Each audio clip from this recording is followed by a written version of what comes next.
हज़रात मिल्लत इस्लामी अस्सलामु अलैकुम व रहमतुल्लाहि व बरकातुहू।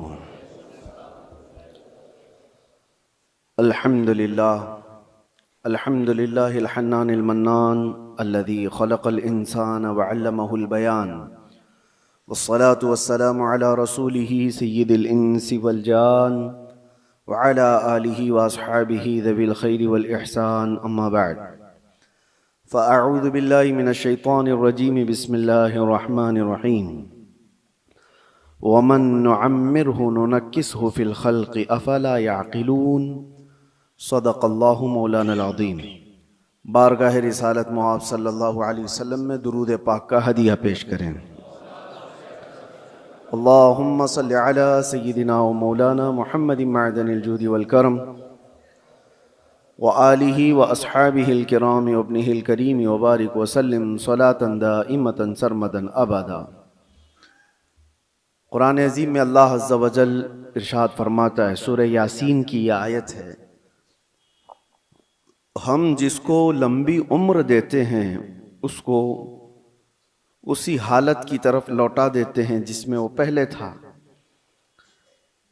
यानी मैं आयत का मफहूम अर्ज कर रहा हूं, इंसान की शुरुआत जो होती है बचपने से, बच्चा है, बच्चा जिस कैफियत में बड़ा होता है, जवान होने के बाद एक पूरा इंसान नजर आता है। बच्चे को पूरा इंसान नहीं कहा जाता, उसकी अक्ल भी कम है, उसकी समझ कम है, उसके चलने फिरने में कमजोरी है, खाने पीने में मुकम्मल नहीं है। लेकिन जब बूढ़ा होता है तो उसको वापस बचपने की तरह बना दिया जाता है। इंसान की जिंदगी जहां से शुरू हुई उसी तरफ वापस आ जाती है। अब इस आयत की तफसीर में उलमाए इज़ाम, मुफस्सिरीन इज़ाम ने फरमाया है कि एक हालत से दूसरी हालत की तरफ फेर दिया जाना, इसको नुनक्किसहु फ़िल ख़ल्क़ कहा जाता है। सूरह यासीन की जो आयत मैंने आपके सामने पढ़ी, हमारी जिंदगी जैसे शुरू हुई, बचपने में दांत नहीं थे, सिर्फ दूध पी सकते थे और कोई हार्ड ग़िज़ा नहीं खा पाते हैं। बचपने में हाजमा इतना मजबूत नहीं था कि गोश्त मछली सब खा लें, वो नरम ग़िज़ा खाता। बचपने में वो खुद से चल नहीं पाता था, किसी के सहारे की ज़रूरत होती थी। बचपने में बोलने में ततलाहट आती, साफ साफ अल्फाज नहीं बोल पाता। छोटा बच्चा एक सवाल को बार बार करने लगता है, उसी चीज को बार बार पूछता है।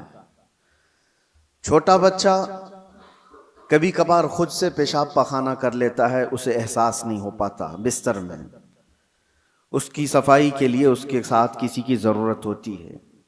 अब हम आते हैं बचपने से, जब बड़ा हुआ जवानी में ये सारी चीजें उसकी परफेक्ट हो गई, लेकिन जैसे ही बूढ़ापे को पहुंचा फिर से वही हालत पर आया कि अब बूढ़ा भी दांत गिरने की वजह से हार्ड चीजें खा नहीं पाता। बूढ़े को भी नरम ग़िज़ा देनी पड़ती है। बूढ़े का भी हाजमा मजबूत नहीं होता कि हर चीज वो हजम कर ले जाए।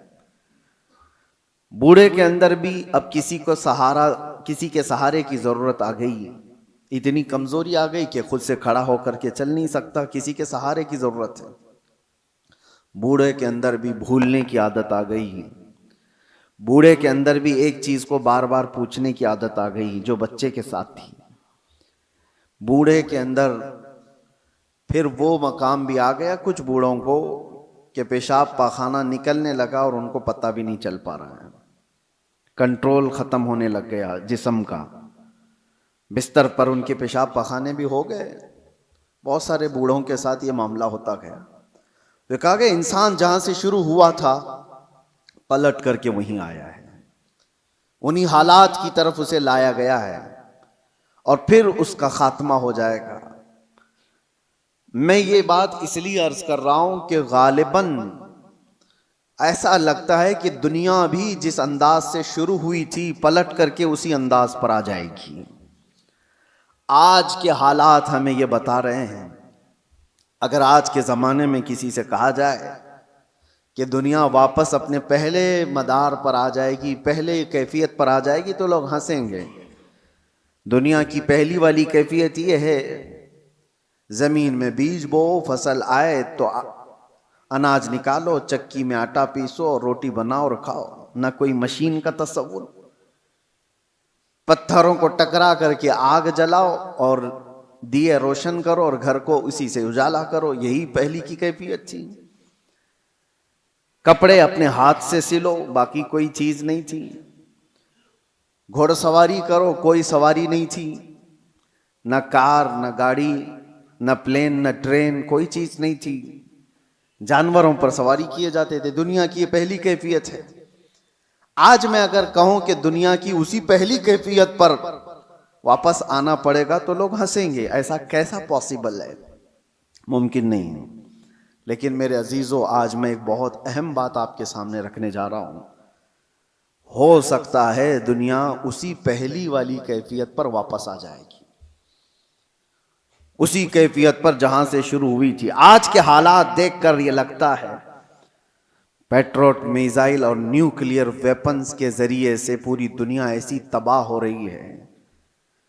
ये तो अभी हथियारों का इस्तेमाल पूरा नहीं हुआ। जो हथियार ये सुपर पावर कंट्रीज बना करके बैठे हुए हैं, इनका अभी इस्तेमाल नहीं हुआ। 1945 में जो न्यूक्लियर का इस्तेमाल हुआ था, उसका असर आज तक होता है जापान में, नागासाकी और हिरोशिमा में। आज से तकरीबन 70 साल पहले इस्तेमाल की हुई चीजों का आज भी असर है। नस्लें वहां की लंगड़ी लूली हैं, जमीन बंजर है कि कभी सब्जा नहीं उगेगा, और उस जमाने में बनाया हुआ वो न्यूक्लियर वेपन था। 70 साल के बाद तो टेक्नोलॉजी बहुत आगे बढ़ चुकी है।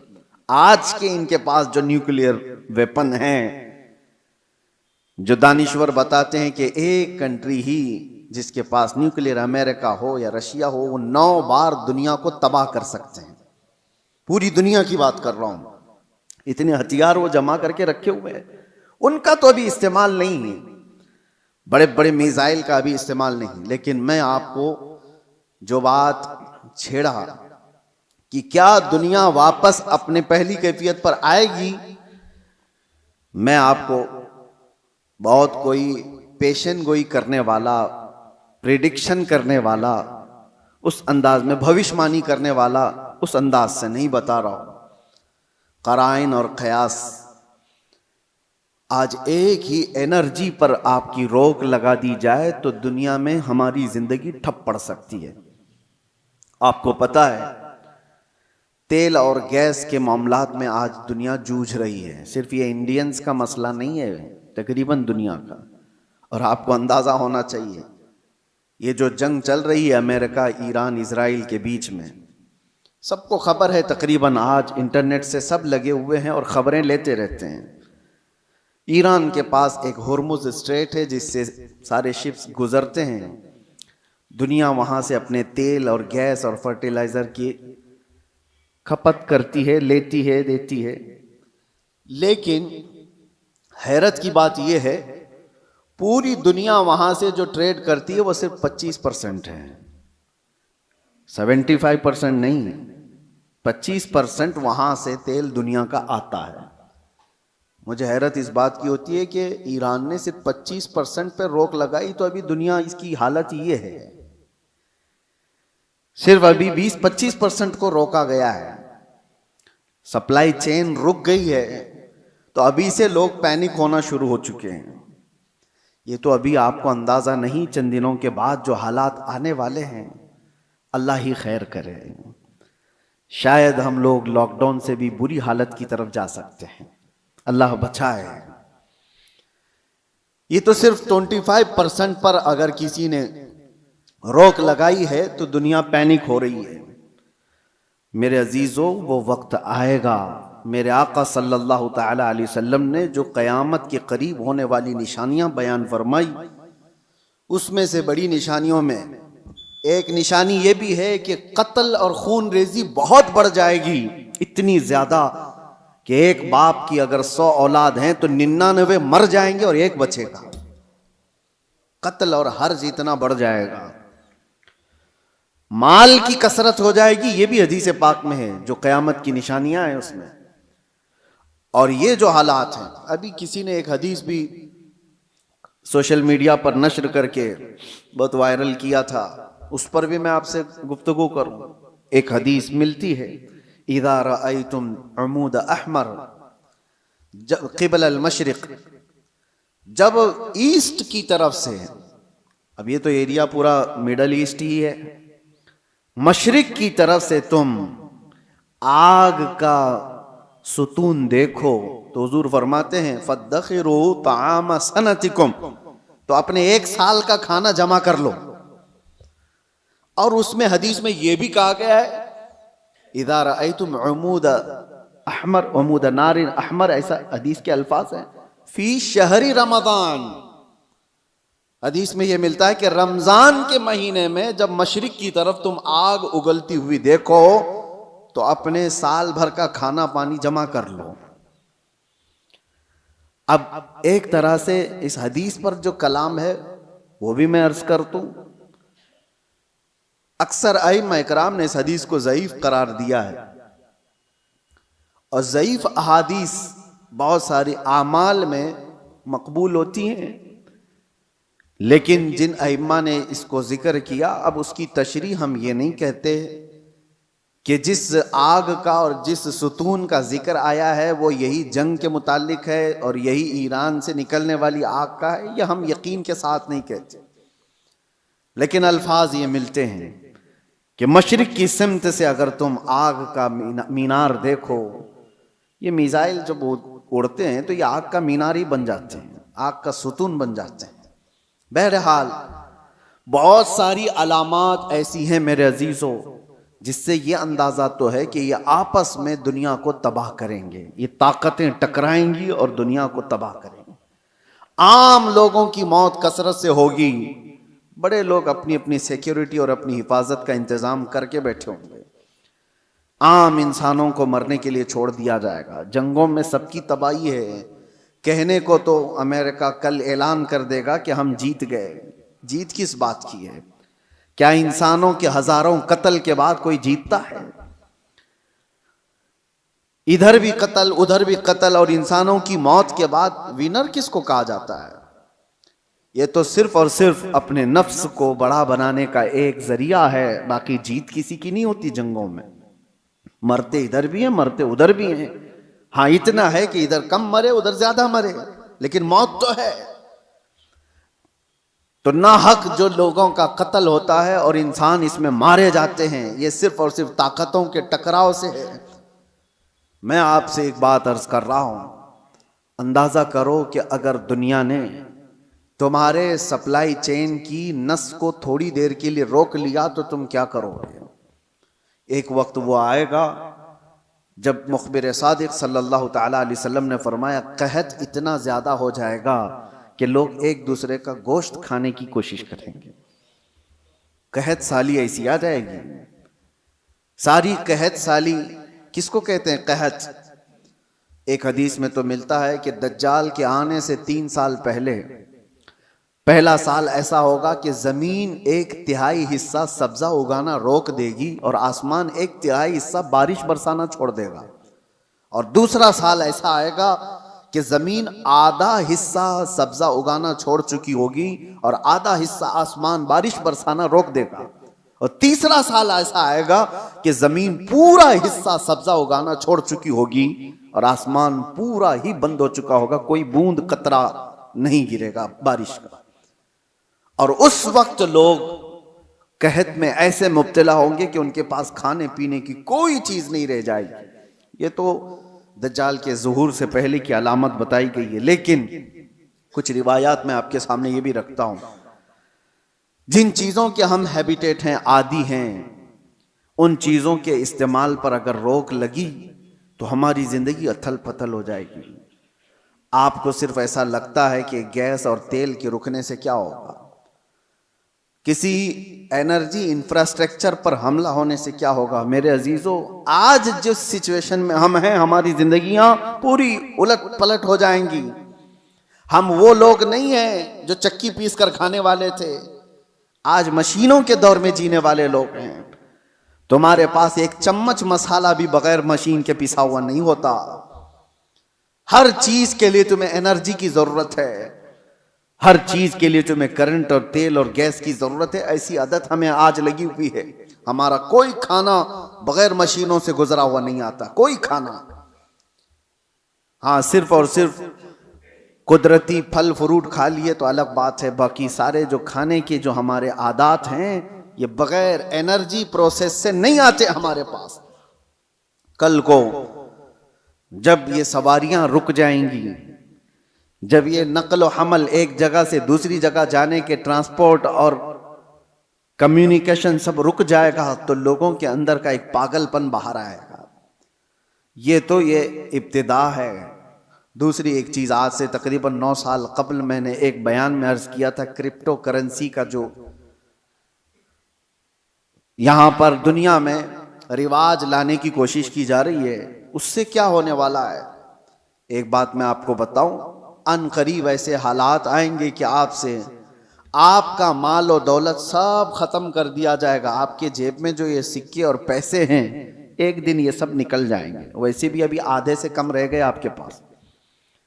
आपकी जो दौलत है वो सब आपके बैंकों में है और आप मोबाइल लेकर के घूमते हैं या एटीएम कार्ड लेके घूमते हैं। आपको बैंक ने सिर्फ इतना बताया, इतने डिजिट हैं आपके पास पैसे। आपको भी यकीन है 10 लाख रुपए आपने बैंक में जमा किए और 10 लाख का डिजिट आपको बैंक ने दे दिया आपके मोबाइल के मैसेज पर, और आपको यकीन है मेरे पास 10 लाख हैं। पकड़ने में कुछ भी नहीं आपके पास, और ना ही रोज जाकर के आप बैंक का मुशाहिदा कर रहे हैं कि मेरे जो नोट दिया था वो है कि नहीं है कि नहीं है। आपको उससे कोई मतलब नहीं। बैंकों ने आपको एक जमानत दे दी कि आपके इतने पैसे हमारे पास हैं। जमानत क्या है? सिर्फ मैसेज है, वो डिजिट है, वो नंबर्स हैं। उन्हीं नंबर्स पर दुनिया जी रही होगी। अभी ये रिवाज और बढ़ता जाएगा। आप जो कैरी करते थे सिक्के और नोट, वो भी खत्म कर दिए जाएंगे। कुछ नहीं होगा किसी के पास, और सारा ट्रांजैक्शन आपका जो चलता है वो इंटरनेट से चलता है। जिस दिन इंटरनेट को शट डाउन कर दिया जाएगा, सारे के सारे फकीर होंगे, किसी के पास कुछ नहीं होगा। उनके हाथों में ना कोई रकम होगी ना कोई पैसा होगा, क्योंकि सब कुछ उनको बताया गया था कि बैंक में इतने डिजिट हैं हमारे पास। इसकी क्या श्योरिटी है कि कभी इंटरनेट बंद नहीं होगा? इसकी क्या गारंटी है? मेरे अजीजों, इसीलिए पहले के दौर में लोग दिरहम और दीनार रखते थे। दिरहम और दीनार क्या होते हैं? दिरहम चांदी का सिक्का होता था और दीनार सोने का सिक्का होता था। हुकूमतें चाहे जितनी भी बदल जाएं, दीनार को आप मेल्ट करते तो सोने की वैल्यू हमेशा रहती, चांदी की वैल्यू हमेशा रहती। लेकिन यहूदियों ने दिरहम और दीनार को हटा करके करेंसी नोट लाए। कागज के टुकड़े जो आज हमारी जेब में हैं, 100 का है, 200 का है, 500 का है, 2000 का, जो भी नोट हैं, डॉलर हो कि यूरो हो कि पाउंड हो कि रुपया हो, सब कागज पे हैं। और इस कागज की वैल्यू सिर्फ इसलिए है कि गवर्नमेंट ने कहा है इसकी इतनी कीमत है। और जिस रात को ऐलान कर दे कि कल से ये नोट नहीं चलने वाली, वो सारे कचरे के भाव में भी नहीं जाते। वो कागज के टुकड़े हैं, रद्दी पेपर हो जाएंगे जिस दिन ऐलान हो जाए। और हो चुका हमारे यहां। तो एक बार रात में ऐलान हो गया कि 500 की नोट, 1000 की नोट बंद हो गई, खत्म हो गया। वो पेपर कहां है आज? या उस वक्त के 2016 से पहले के वो 500 1000 की नोट ले आओ, आपको पकड़ के ले जाएंगे लोग। उसकी कोई वैल्यू नहीं है, उसकी कोई हैसियत नहीं। तो वो कागज के टुकड़े। तो पहले दुनिया दिरहम और दीनार से कागज के टुकड़े पे आई, कागज के टुकड़ों से फिर एटीएम कार्ड पे आई, फिर कार्ड भी कैरी करने की जरूरत नहीं, अब सिर्फ मोबाइल में आई। आप मोबाइल से सारा ट्रांजैक्शन करो, इधर से मैसेज उधर गया, उधर से मैसेज इधर आया। बाकी हैरत होती है, कभी हम टैक्सी में बैठे हैं, 500 रुपये हो गए, ना मैंने जेब से कुछ निकाला ना उसने लिया, इधर से मैसेज उधर गया, उसको भी यकीन है मेरे पास 500 आ गए। मेरे पास भी वही मोबाइल, उसके पास भी वही मोबाइल, मोबाइल सिर्फ इतना कह दिया उसको कि 500 का एक मैसेज छलक गया है, हाँ वो आगे बढ़ गया, ये यकीन बढ़ता चला गया इन डिजिट्स के ऊपर, इन नंबर्स के ऊपर।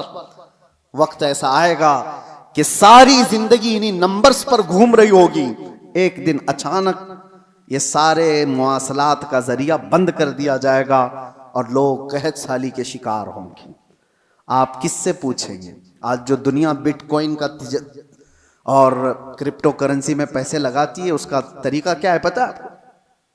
बिटकॉइन एक गायबाना करेंसी है, किसी कंट्री की करेंसी नहीं। डॉलर आपने देखा है, यूरो आपने देखा है, पौंड इंग्लैंड का आपने देखा, रुपया भी देखा है। बिटकॉइन क्या है वो देखा ही नहीं किसी ने, वो है ही नहीं। वो एक क्रिमिनल दुनिया चलाती है और उन्होंने अपनी एक कीमत उसकी लगाई है और रोज बढ़ती जाती है कीमत।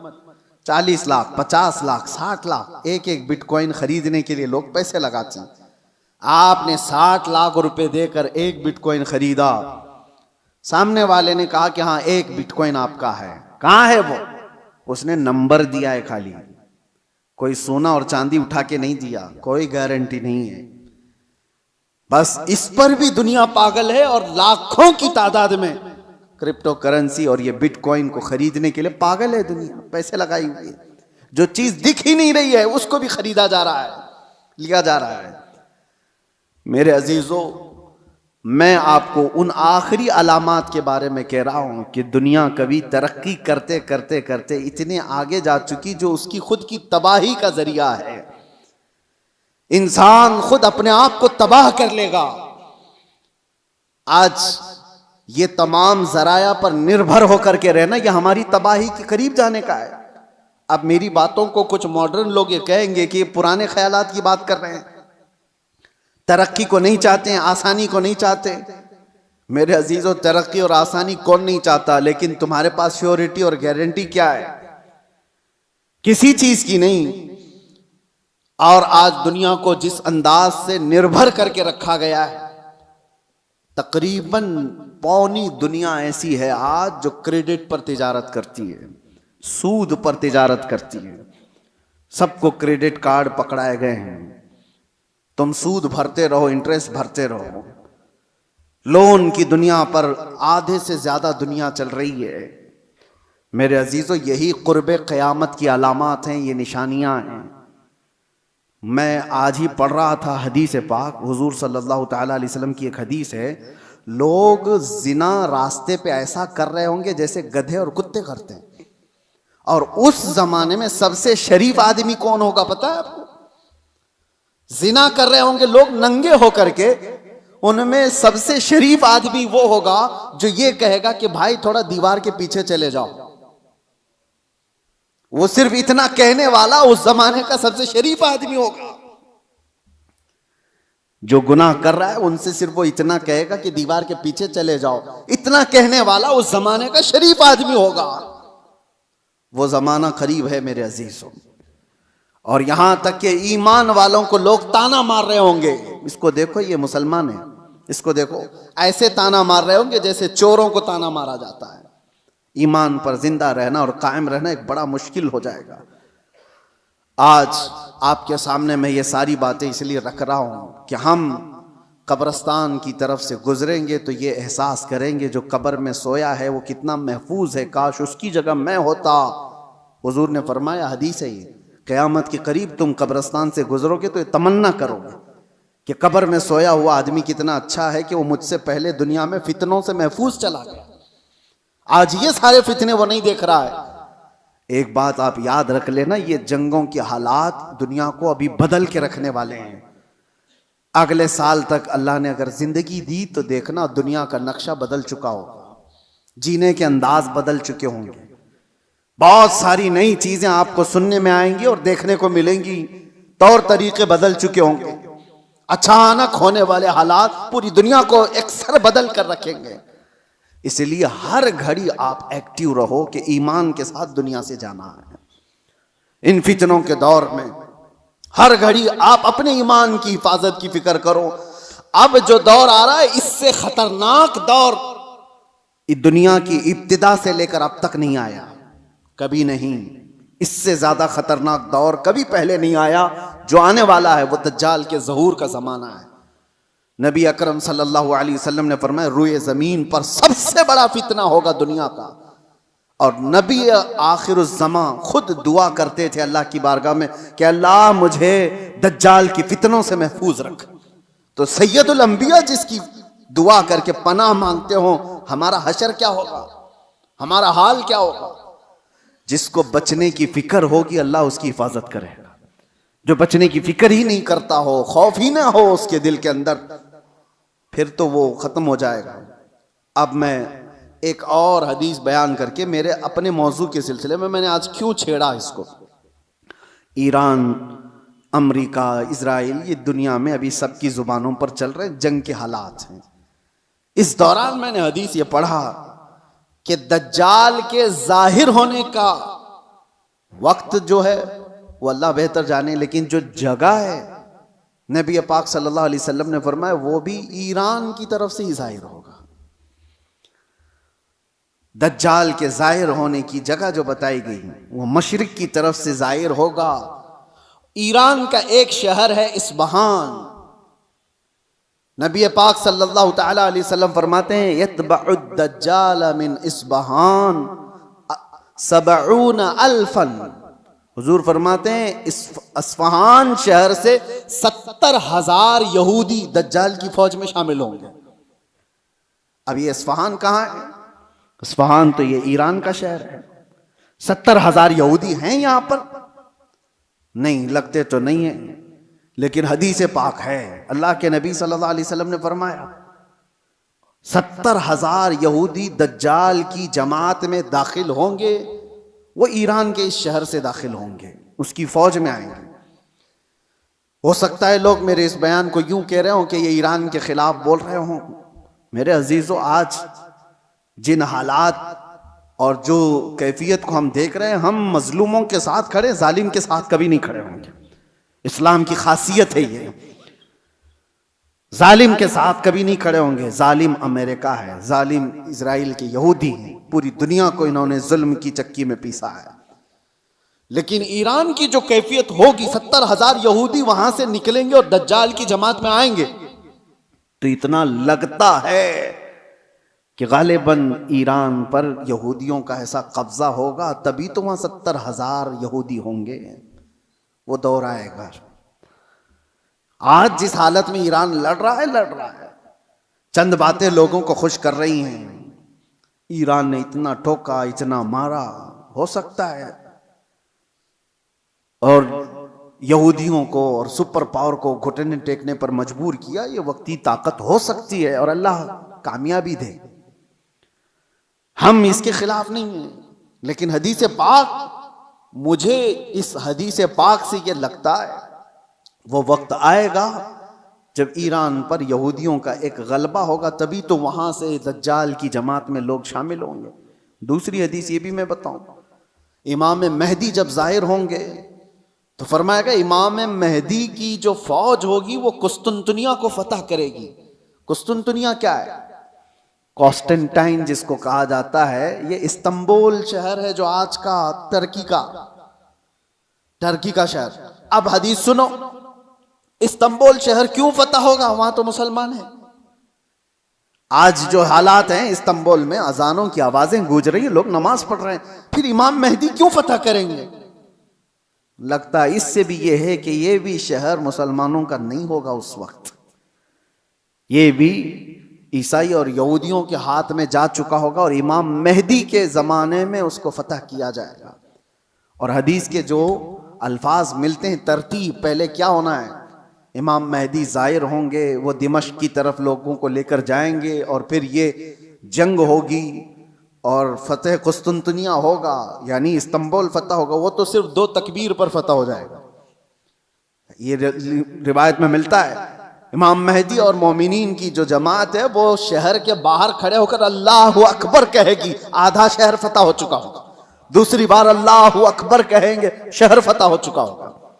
बड़ी जंग का जिक्र नहीं है, और फतह हो चुका होगा उसी वक्त ये अफवाह फैल जाएगी दुनिया में कि दज्जाल जाहिर हो गया है और उसका फितना मशहूर हो गया है। तो इमाम मेहदी के साथ जो लोग होंगे वो दज्जाल के मुकाबिल में वहीं से निकलेंगे। तो इमाम मेहदी के मुतालिक जो बात है, अभी जो मैंने कहा कुस्तुनतुनिया, ये भी इस्तांबुल शहर उस वक्त शायद हम मुसलमानों के हाथ में नहीं होगा, तभी तो फतह होगा। और तीसरी एक खास बात, जो बात मैंने छेड़ा था, हुजूर फरमाते हैं जो मुजाहिदीन उस आखिर जमाने की जंग में शरीक होने वाले हैं, हुजूर फरमाते हैं अल्लाह ने उन पर आग को हराम फरमा दिया। रुए जमीन के बेहतरीन लोग होंगे जो इमाम मेहदी की फौज में शामिल होकर मुकाबला कर रहे होंगे दज्जाल से। लेकिन साथ में हुजूर फरमाते हैं, अब सुनिए तवज्जो, जिस जुमले पर मुझे बहुत ज्यादा ताज्जुब है, फरमाते हैं हुजूर कि मैं यहीं से उनके घोड़ों के रंग को भी देख रहा हूं। नबी पाक सल्लल्लाहु ताला अलैहि वसल्लम मुखबिर सादिक हैं, वो गैब की खबर जानते हैं, बाद के हालात देख रहे हैं, अल्लाह ने उनको इल्म अता किया। ये सब अपनी जगह पर, यह हमारा अकीदा है। लेकिन इस जुमले पर तवज्जो करें, क्या उस जमाने की फौज घोड़े पर बैठी होगी? हुजूर फरमाने में उनके घोड़ों का रंग देख रहा हूं। तो इसी हदीस से मुझे यह कहना पड़ा, शायद दुनिया जहां से शुरू हुई थी वहीं से वापस आ जाएगी। दौर ऐसा आ जाएगा कि जहां से दुनिया शुरू हुई थी वो घोड़सवारी थी, सवारियां थी, लड़ाई के दौर भी तलवारों के थे, नेज़े और भाले के थे, मिसाइल और ये सारे जेट तैयारे नहीं थे। इसीलिए एक मशहूर साइंसदान आइंस्टाइन की बात मैं कोई अपने हवाले के लिए या मेरी तायीद के लिए नकल नहीं कर रहा हूं, लेकिन मशहूर है जमाने में। उसने कहा था थर्ड वर्ल्ड वॉर कैसे होगी ये मुझे पता नहीं, लेकिन फोर्थ वर्ल्ड वॉर होगी तो लकड़ियों से लड़ी जाएगी। तो उससे पूछा गया ऐसा क्यों? कहा थर्ड वर्ल्ड वॉर में दुनिया इतनी तबाह कर देंगे ये लोग न्यूक्लियर पावर से कि कुछ बचा ही नहीं होगा, और बाद में जो लोग बचे होंगे वो लकड़ियों से लड़ेंगे। या उसके अपने प्रिडिक्शन हो सकते हैं, मैं अपनी तायद में नहीं कह रहा हूं, लेकिन हदीस है पाक, हुजूर पाक सल्लल्लाहु ताला अलैहि वसल्लम फरमाते हैं। और ये एक हदीस ये भी है कि दज्जाल जिस गधे पर सवार होगा, वो भी हदीस में उसका जिक्र है कि वो 1 मील तक एक कदम रखेगा, और उसकी भी सवारी का जिक्र है। अब वो कौन सी सवारी है उसका जिक्र आया है हदीसों में। तो हम हदीस के जाहिरी माने को भी देखते हैं, और हो सकता है उसका बातिनी कोई और माना हो, लेकिन जब तक हदीस जाहिर में समझ में आती है उसी पर हम अमल करते हैं। आखिर ज़माना शायद वैसा आने वाला हो। इसीलिए मेरे अजीज़ों, बहुत तरक्की पर जो आज उरूज पर लोग नाज करते हैं, शायद दुनिया उनको पटक देगी, दुनिया उनको वापस उनके नशे के गुरूर को मट्टी में मिलाकर रख देगी। आज जिनके पास पेट्रोट मिसाइल हैं, जिनके पास चांद में जाने की सलाहियत, जिनके पास मरियन पनडुब्बियां ऐसी के समंदरों को चीर करके निकलने वाली सारे हथियार, सब कुछ था इनके पास, लेकिन जिस दिन ये सारी टेक्नोलॉजी मार दी जाएगी, खत्म कर दी जाएगी, ये किसी और के जरिए से नहीं, तुम आपस में मार लोगे एक दूसरे को। तुमने भी हथियार बनाए, हमने भी हथियार बनाए, दोनों मार लेंगे, एक दूसरे को खत्म कर देंगे। फिर जीने का सलीका वही होगा जो इंसानों के इब्तिदाई जमाने में था। इंसान दुनिया में जिस तरह से बगैर लिबास के सादा सा आया था, उसी अंदाज से फिर जीने का तरीका सीख लेगा और दुनिया वहीं पर आ जाएगी। और एक हदीस हुजूर पाक सल्लल्लाहु ताला अलैहि वसल्लम ने आखिरी वक्त के मुतालिक जो फरमाया कि क़यामत जब आएगी तो क्या हालत होगी उस वक्त, और हुजूर ने फरमाया सिर्फ शरीर लोगों पर, कुफ्फार और मुशरिकीन पर क़यामत आएगी, ईमान वाले ख़त्म हो चुके होंगे, हत्ता कि काबा शरीफ भी जला दिया जा चुका होगा। हदीस पाक में मिलता है काबा को ख़त्म करने वाला एक हबशी शख्स आएगा, कुरान उठा लिया जाएगा रुए ज़मीन से, ईमान वाले पूरी दुनिया पर नहीं होंगे। जब क़यामत आएगी और क़यामत आने के वक्त, ऐन वक्त जो सूर फूंका जाएगा, उस वक्त लोग क्या कर रहे होंगे? उस वक्त हुजूर फरमाते हैं कि सब अपने अपने कामों में मशगूल होंगे। कोई खेती बाड़ी कर रहा होगा, हल चला रहा होगा, कोई कपड़ा काट रहा होगा और वो वहीं से अपनी कैंची फेंक देगा, हल चला रहा होगा वहीं फेंक देगा, वो आवाज़ सुनते ही, यहाँ तक कि हामिला औरत के पेट से बच्चा निकल जाएगा। उस आवाज की दहशत से दूध पिलाने वाली मां अपने बच्चे को फेंक देगी। ये जो हदीस में है, वहां पर भी दुनिया की बड़ी तरक्कियात का जिक्र नहीं है। ये नहीं है कि बहुत हाई फाई इंटरनेट में आदमी बैठा होगा या मशीनें चला रहा होगा। वहां पर भी हदीस में जिक्र मिलता है कि हल चला रहा होगा, कैंची काट रहा होगा। तो फिर मुझे यही कहना पड़ता है कि दुनिया जहां से शुरू हुई थी उन्हीं हालात पर आ जाएगी। ये कैंची हाथ में लेगी और हल हाथ में लेगी, जमीन में बीज बोएगी और फसल उगाएगी, और जब आएंगे तो चक्की पीस करके अपने घर के खाने का इंतजाम करेगी। बहरहाल जो भी हालात हैं, हम दुनिया के आखिरी वक्त पर आ चुके हैं।